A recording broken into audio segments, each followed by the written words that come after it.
వడగండ్ల వానతో నష్టపోయిన కౌలు రైతులను ఆదుకోవాలని ప్రభుత్వాన్ని డిమాండ్ చేశారు మాజీ మంత్రి హరీష్ రావు. ప్రభుత్వం కౌలు రైతుల్ని గుర్తించి ఎందుకు పట్టించుకోవడం లేదని ప్రశ్నించారు.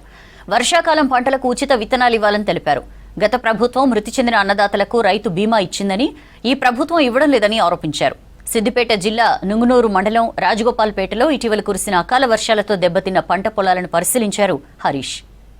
చాలా మంది చనిపోయినటువంటి రైతులు ఆఫీసుల చుట్టూ తిరిగి ఇబ్బంది పడతా ఉన్నారు.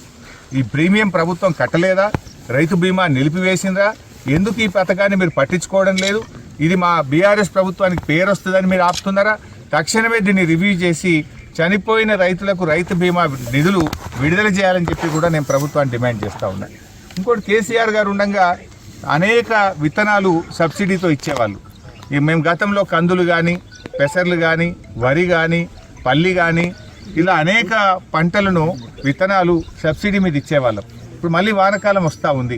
వానకాలానికి సంబంధించి పచ్చి రొట్టె విత్తనాలు సబ్సిడీ మీద అందుబాటులో పెట్టండి.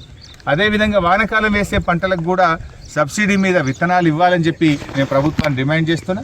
ముఖ్యంగా ఈ వడగళ్ల వాన వల్ల నష్టపోయిన రైతులకు ఉచితంగా విత్తనాలు కూడా అందించాలని చెప్పి నేను ప్రభుత్వాన్ని డిమాండ్ చేస్తున్నా. ఇన్పుట్ సబ్సిడీతో పాటు ఈ వడగళ్ల వాన వల్ల నష్టపోయిన రైతులందరికీ కూడా వచ్చే వానకాలానికి ఉచితంగా విత్తనాలు కూడా వాళ్ళు ఏ పంట పెట్టుకుంటామంటే ఆ పంటకు విత్తనాలు కూడా అందించాలని కోరుతా ఉన్నాం. ఈ ప్రభుత్వం ముందు చూపు లేక పచ్చి రొట్టె విత్తనాలు కూడా పోయినసారి టైం మీద అందలే. ఇప్పటికైనా ప్రభుత్వం చొరవ చూపి పచ్చి రొట్టె విత్తనాలను కూడా సకాలంలో అన్ని మండలాల్లో అందుబాటులో పెట్టి రైతులకు అందించాలని, అదేవిధంగా రైతులకు పూర్తి స్థాయి రైతు బంధు డబ్బులు వేయాలని, రుణమాఫీ సంపూర్ణంగా చేయాలని, అదేవిధంగా నష్టపోయిన రైతులకు ఇన్పుట్ సబ్సిడీ అందించాలని కోరుతున్నాం.